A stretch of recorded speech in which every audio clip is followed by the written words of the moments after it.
Ang masaganang buhay na kinagisnan ni Mark ay biglang naglaho nang bawian ng buhay ang kanyang ama dahil sa atake sa puso.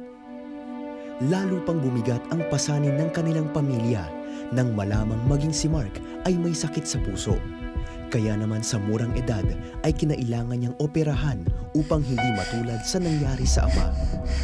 Mga panahon yun na discover ng doktor na may sakit sa puso.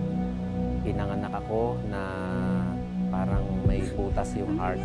Nakita nila na talagang congenital yung problema.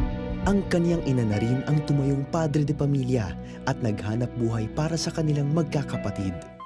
Kaya naman sa kawalan ng gabay ng ama ay napariwara ang landas ni Mark.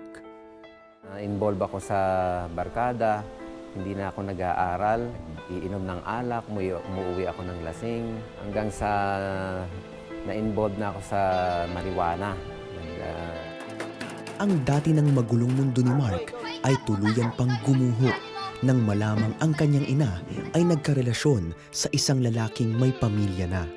Pinuntahan na lang kami nung anak, nung karelasyon ng aking mother. At parang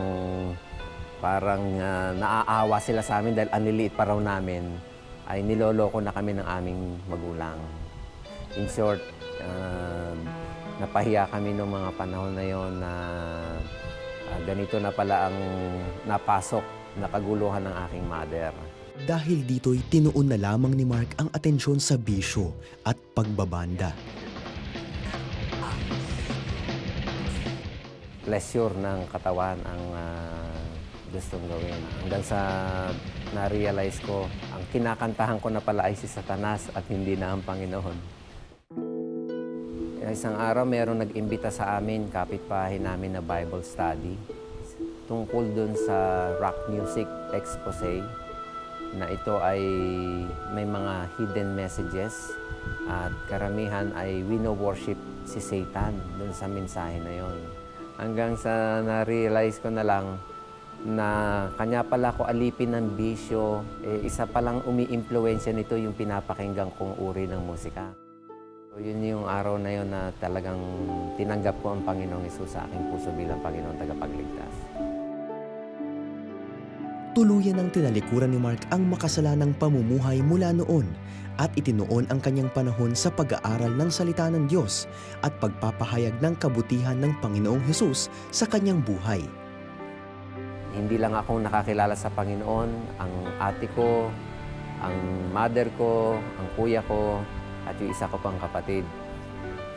Ang buhay ng tao ay hindi niya kayang labanan ng kasalanan kung wala ang Panginoon sa Kristo sa kanyang buhay.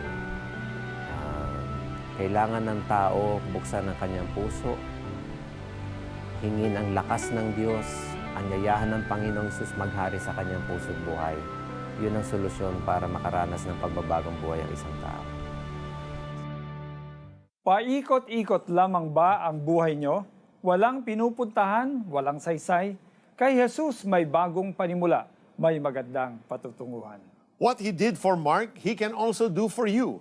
That's why He says He is the way, the truth, and the life. No one comes to the Father in heaven except through Him. Kahit wala kang ama, Diyos mismo ang tatayo bilang ama para sa iyo.